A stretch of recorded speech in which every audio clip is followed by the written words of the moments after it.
The envelope slipped from my fingers like a guilty secret, tumbling into the dusty slot of Noah's locker before I could second-guess myself for the 100th time.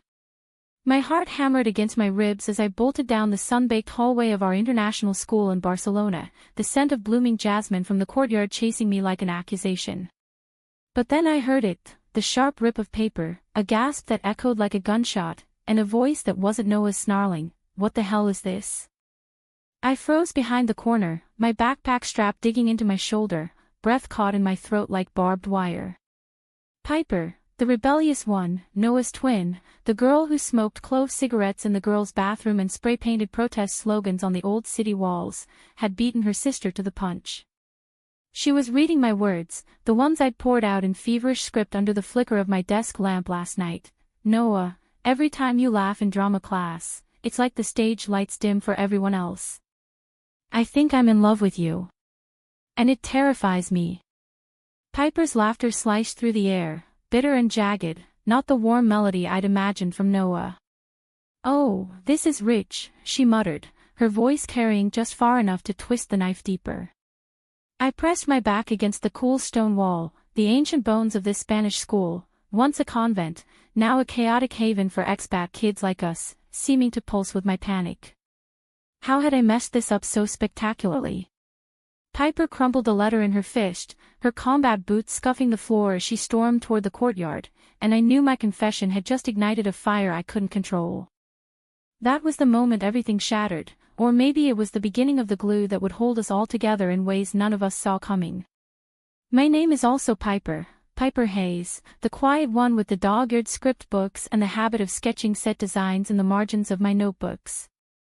Yeah, two Pipers in one story, me, the dreamer from Seattle who'd landed in Barcelona 2 years ago when my diplomat mom got reassigned, and Piper Voss, the firecracker twin who made Rebellion look like high art.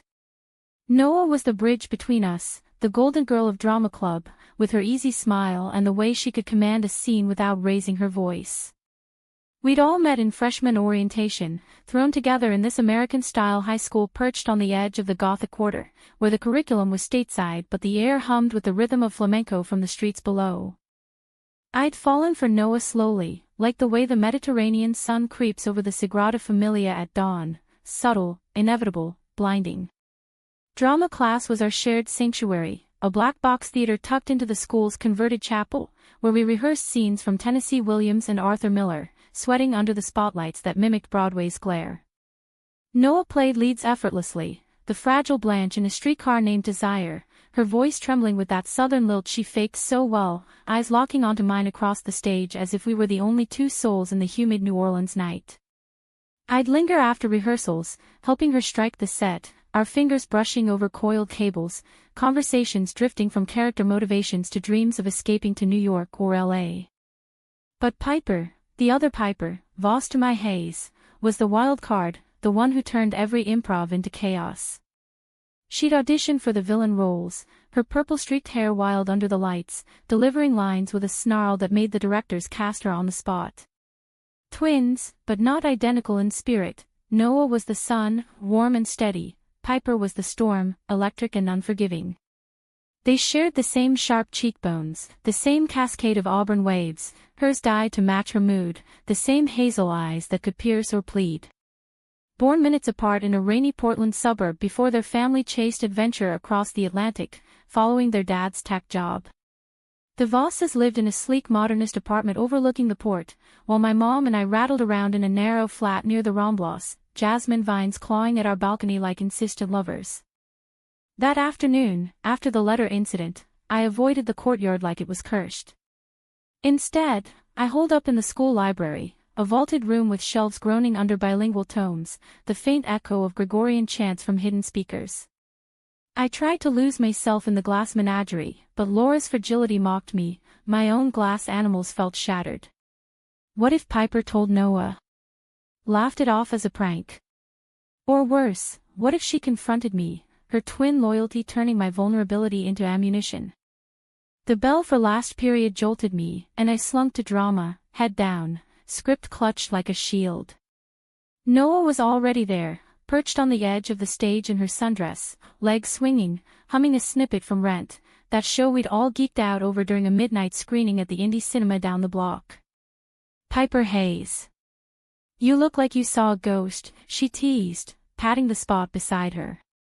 Her scent, citrus shampoo and faint vanilla, hit me like a wave, and I forced a smile, sliding next to her. Just allergies, I mumbled, rubbing my nose. Piper Voss burst in then, late as usual, leather jacket slung over one shoulder, a fresh scuff on her boot from God knows what urban skirmish. She shot me a look, sharp, unreadable, before vaulting onto the stage, snatching a prop sword from the wings. En garde, sisters, she crowed, lunging at Noah, who dissolved into giggles, parrying with an imaginary blade. Rehearsal blurred. We blocked the betrayal scene from Cat on a hot tin roof, me as Maggie, Noah as Brick, Piper lurking as Big Daddy's ghost in the wings, heckling lines. But every time our eyes met, mine and Noah's, in character or out, heat flushed my cheeks. Did she know? Could she sense the shift, the way my pulse stuttered when she leaned in to whisper blocking notes? Piper's gaze bored into me during breaks, her fingers drumming the letters phantom creases on her thigh. Afterward, as the theater emptied, Noah lingered, stacking chairs with that effortless grace. Walk home with me, she asked, slinging her bag over her shoulder. Piper's got some graffiti date or whatever, left me solo. My stomach flipped. The walk to the Vosses was my favorite ritual, weaving through La Boqueria Market's spice-scented stalls, dodging tourists on the narrow alleys, sharing earbuds with indie folk playlists that made the city feel like our private stage. We stepped into the golden hour, the sun dipping behind Montjuic, painting the facades in honeyed light. Noah linked her arm through mine, casual, friendly, and launched into a rant about her latest audition tape for a summer program in Madrid. I poured everything into it, pipes. Like, everything. Her voice cracked, and she stopped, turning to face me under the shadow of a wrought iron balcony dripping with bougainvillea. You get it, right? That ache when you put your soul out there. I nodded, throat tight, the words I do, more than you know burning unspoken. We reached their building, a glass-fronted sentinel by the water, and she hugged me goodbye, quick, warm, her chin on my shoulder. Thanks for listening. You're the best. As she vanished into the lobby, I wandered home alone, the Ramblas alive with buskers strumming guitars, their melodies twisting my confession into a lament. That night, sleep evaded me. My flat was quiet, Mom buried in embassy reports in her study, the distant hum of scooters the only soundtrack. I scrolled Noah's Insta, harmless, right? Lingering on a throwback of the twins at 13, arms slung around each other on a rainy Oregon beach, Noah's smile shy, Piper's defiant. What would Piper do with my letter? Burn it? Weaponize it? The next morning, the courtyard waited like a trap. I spotted them first, Noah by the fountain, sketching in her journal, auburn hair catching the breeze. Piper lounged against a pillar, scrolling her phone, but her eyes flicked up as I approached, predatory, amused. Morning, Hayes, she drawled, pushing off the stone. Noah looked up, waving me over with a grin. Saved you a spot. Check this out. I drew us as the witches from Macbeth. Her sketch was magic, 3 figures under a cauldron moon, one gentle, me, one fierce, her twin, one luminous, Noah. I laughed, genuine for the first time since the slip, but Piper's boot nudged mine under the bench, deliberate. Witches, huh? Secrets and spells. Fitting. The day dragged, laced with tension. In English Lit, we dissected The Great Gatsby, Mr. Ramirez drawing parallels to our expat lives, chasing American dreams in a foreign haze. Noah passed me a note, Gatsby's parties equals our drama rehearsals. I scribbled back, totally. But you're my green light. Folded it, heart racing, but hesitated. No more risks. Lunch was a minefield. The Voss twins held court at our usual table in the refectory, a sunlit hall with vaulted ceilings echoing cafeteria chatter. Piper was mid-rant about a protest against over-tourism, Barcelona's soul is drowning in selfies, when she veered, casual as a knife toss. Speaking of hidden truths. Anyone else ever write something they regret? Noah rolled her eyes. Dramatic much? Like that poem you wrote Dad last year, the one about his corporate chains. Laughter rippled, but Piper's gaze pinned me.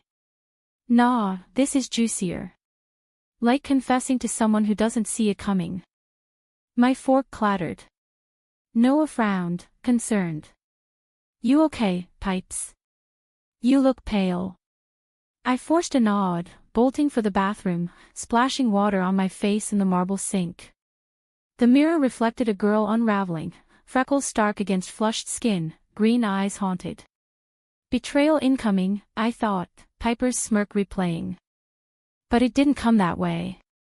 Afternoon drama was a revelation. We cold read a new piece, a one-act about forbidden love in wartime Spain, penned by a local playwright. Noah and I were cast opposite, her as the resistance fighter's daughter, me as the artist's muse. Lines flowed like honeyed wine. Your eyes hold the stars I can't reach, she read, voice soft, locking gazes. The room hushed, even Piper, propped in the back, went still. After, as we packed props, Piper cornered me by the costume rack. Bold move, Hayes. That letter. Pure poetry. Her tone was low, not mocking, almost impressed. I stammered, you read it. Sure. She glanced over her shoulder, where Noah hummed, oblivious, sorting hats. Not here. Meet me tonight. The wall by the cathedral. 8 sharp. Come alone. Trap or truce? I nodded, pulse thundering, as the chapel bells told the hour outside. The evening air in the Gothic quarter was thick with mystery, street lamps flickering like hesitant confessions along the labyrinthine alleys. I arrived early, hood up against the chill mist rolling off the sea, my sketchbook tucked under my arm like armor. The cathedral loomed, its spires clawing the bruised sky, gargoyles leering down as if in on the secret. Piper Voss was already there, perched on a low wall splash with her own graffiti, a stylized heart cracked by lightning, fresh paint still tacky. She hopped down as I approached, wiping her hands on her jeans. You came. Gutsy. No preamble, no venom, just those hazel eyes, mirroring her twins but edged with storm clouds. Up close, without the school buzz, she was disarming, the purple streak softer in the lamplight, a silver chain necklace glinting with a tiny anchor pendant, their family's nod to Portland roots. What do you want, Piper? I asked, voice steadier than I felt. To humiliate me. Tell Noah and watch her run. She laughed, short and sharp, leaning against the wall. Humiliate. Nah. That letter. It's the realest thing I've read since Kerouac. She pulled it from her jacket pocket, creased but intact, and held it out. I snatched it, fingers brushing hers, electric. Noah's my sister. I protect her. But you? You're not some fangirl crush. You're in it, Hayes. Deep. I blinked, the world tilting. Then why? Because she deserves to hear it from you. Piper's expression cracked, vulnerability flickering. But first, you gotta know the mess you're walking into. Noah. She's not as steady as she seems. Last year, after that breakup with Javier, the exchange kid from Madrid, she swore off feelings. Built walls higher than these damn spires. If you drop this bomb, it could break her. Or us. Us. The word hung, heavy. I thought of the twins' bond, forged in shared wombs and whispered midnight talks, unbreakable as the Roman stones underfoot. Why tell me? You're the guard dog. Piper shrugged, kicking a pebble into the shadows. Maybe I'm tired of guarding. Or maybe. She trailed off, eyes tracing the graffiti heart. You remind me of her. Of what we used to be, before I went all punk and she went all perfect. We walked then, aimless through the Bari Gothic, the city's pulse syncing with ours, laughter spilling from tapas bars, a guitarist crooning Besame Mucho under lantern glow. Piper opened up in fragments, her art school dreams clashing with family expectations, the spray cans hidden in her room, the ache of watching Noah shine while she smoldered. "We're oil and water, but she's my oxygen," she admitted, pausing at a fountain where lovers tossed coins. "Don't hurt her, Hayes. Promise." "I won't," I whispered, the vow sealing something unspoken between us. By the time we parted at my flat, the letter felt lighter in my pocket, not a bomb, but a bridge. Days blurred into a tentative rhythm. I didn't confess, not yet. Instead, Noah and I deepened, late-night texts dissecting angels in America, coffee runs to the hidden plaza behind school where she'd read me her poetry, verses of longing wrapped in Catalan metaphors. "This one's about home," she'd say, chin on knees, "but it feels like exile too." Her hand would find mine then, platonic but lingering, sparks unspoken. Piper watched, a silent sentinel, slipping me knowing smirks in the halls, once even covering for me when I forgot my homework. Her note-reading secrets keep the plot moving. But cracks formed. One rainy Thursday, during a cast party at their apartment, low lights, sangria flowing, indie rock thumping, Noah pulled me onto the balcony, rain sheeting the glass like tears. "Piper's been weird lately. Distant. You notice?" I hedged, heart twisting. "Siblings, right? Complicated." She leaned close, breath warm on my cheek. "You're not complicated, Pipes. You're safe." The word stung, safe, not desired. But then her lips brushed my temple, a ghost of a kiss, and the world narrowed to that point of contact. Inside, Piper caught us returning, her eyes narrowing over a red Solo cup. Later, as the party thinned, she cornered me in the kitchen. "What was that?" "Jealousy. Protection." Her voice was rough, edged with something raw. "Nothing," I lied, but she stepped closer, the counter pinning me. "Liar. You're playing with fire, Hayes. And I'm the one who gets burned." The accusation hung, but before I could retort, Noah appeared, looping arms around us both. Group hug. My favorite rebels. We complied, a triangle of tension masked in laughter, but the seed of betrayal took root that night. It sprouted the next week, during Tech Week for our production of The Crucible. The theater thrummed with frenzy, lights rigged, costumes mended, the air thick with paint and anticipation. I was head tech, directing spot ops from the booth, Noah gliding through rehearsals as Abigail, her intensity magnetic. Piper, cast as Mercy Lewis, chewed scenery with gleeful malice, but off-stage, her barbs sharpened, snide comments about star-crossed fools, notes left in my script, careful, witch. Trials start soon.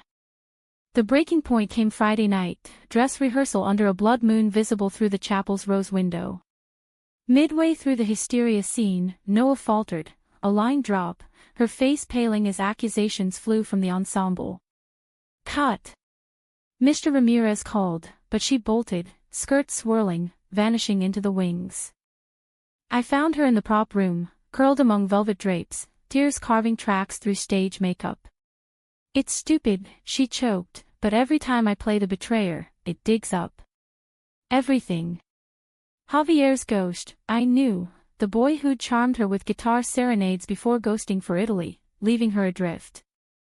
I knelt, drawing her into my arms, her sobs muffled against my shoulder. "You're not her, Noah.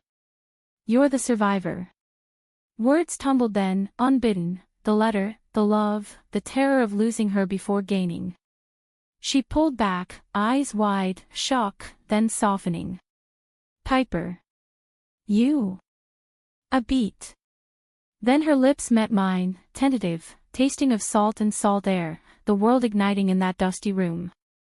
We broke apart breathless, foreheads touching. "I've felt it too," she whispered. "Scared me stupid." Elation crashed like waves, but reality intruded, footsteps, Piper's voice calling, "Noah. You okay?" We sprang apart, composing ourselves, but her knowing glance as she entered said volumes. "Rehearsal's waiting, lovebirds," she said, tone laced with ice.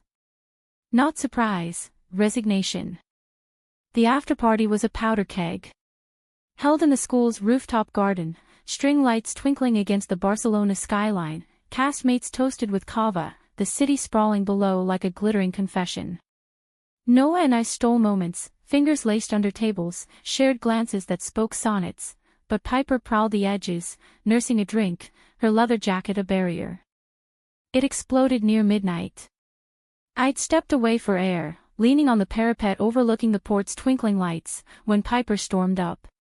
"You told her. After everything." I turned, wind whipping my hair. "She needed to know."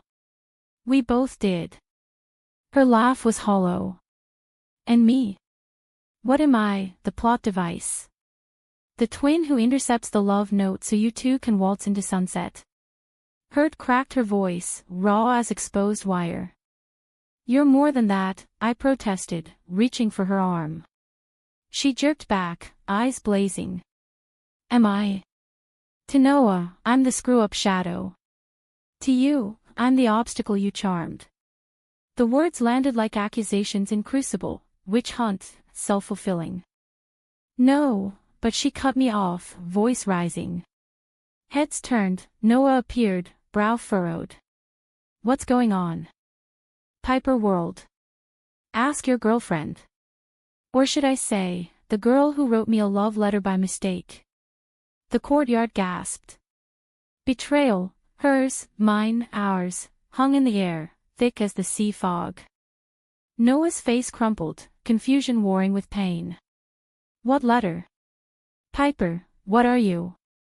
"It's nothing," I interjected, desperate, but Piper thrust her phone forward, a photo of the crumpled page, snapped before she'd returned it. "Read it, sis. Every time you laugh, the world dims." Sound familiar? The silence was deafening, broken only by distant church bells tolling one. Noah scanned the screen, color draining.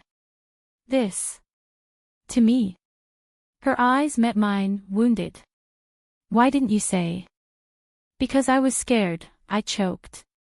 "And Piper, she was protecting you." "Protecting?" Noah's voice cracked. "By lying. By letting me think." She turned to her twin, betrayal deepening the lines around her eyes. "All those hints, the distance, you knew and said nothing." Piper deflated, the fight leaching out. "I thought it'd break you. Like Javier did." "Javier broke me because he left," Noah hurled. "Not because I felt too much. You don't get to decide that for me." She stormed off, skirt billowing, leaving Piper and me in the wreckage. I reached for her, us, now, but she shrugged me off, tears glinting. "Fix this, Hayes. Or I will." She vanished into the night, boots echoing on stone stairs. The fallout was seismic. Opening night loomed, but rehearsals fractured. Noah arrived early, lines mechanical, her warmth iced over. She'd forgiven me, in whispers after class. I get the fear, pipes. But secrets. They poison, but Piper was persona non grata, skipping sessions, spray painting her anguish on abandoned walls, fractured hearts, twin silhouettes back to back. I became the unlikely mediator, shuttling apologies through back channels. A note to Noah, she's scared too, of losing you. To Piper, slipped under her locker, you're not a shadow. You're the spark. Barcelona's rhythm mocked us, lovers canoodling on benches, families picnicking in Park Güell, while our triangle bled. Climax built like a tempest. 2 nights before curtain, a storm lashed the city, thunder rumbling over the med like stage thunder. I found Piper at our spot, the graffiti wall by the cathedral, huddled under an overhang, rain sheeting around us. "Go away, Hayes." "No." I sat, soaked through. "This ends tonight. All of it." She scoffed, but tears mixed with rain. "What am I supposed to do?" Watch you two play house while I fade. You're not fading. I took her hand, cold, trembling. You're the reason she shines. And me. I see you, Piper Voss. The artist, the fighter. Not just the twin. Her breath hitched. You don't know me. Then let me. The words hung, charged. Not romance, something deeper, fraternal, fierce. She leaned in, not for a kiss, but a hug, raw, unfiltered, the storm our witness. Noah found us there, umbrella in hand, expression thunderous. What now? Another secret. Piper pulled back, wiping her face. No more. Sis. I was wrong. Scared you'd choose her over me. Noah's umbrella clattered down, joining the deluge. Idiot. It's not choosing. It's us. She stepped into the rain, arms open, and Piper crashed into her, sobs mingling with laughter. I joined, a sodden trio under the downpour, the city washing us clean. Curtain rose to thunderous applause. The crucible burned bright, Noah's Abigail a whirlwind of fire and fragility, Piper's mercy a sly undercurrent of regret. In the final bow, our eyes met across the footlights, three witches, bound not by spells, but by survival. Months later, under a relentless Spanish sun, we sat on that same rooftop, script swapped for gelato cones, pistachio for me, stracciatella for Noah, chocolate for Piper. Audition tapes for NYU drama programs lay between us, dreams articulated in sticky-fingered plans. New York, Noah mused, but with visits home. To here. To us. Piper smirked, purple streaks faded to auburn harmony. And Barcelona summers, graffiti tours, my treat. I squeezed their hands, the green light no longer distant. Love wasn't a letter slipped wrong, it was the rewrite, the ad-lib, the ensemble that endured. In the city of gaudiest curves and hidden passions, we'd built our own cathedral, not of stone, but of forgiveness, fierce and forever.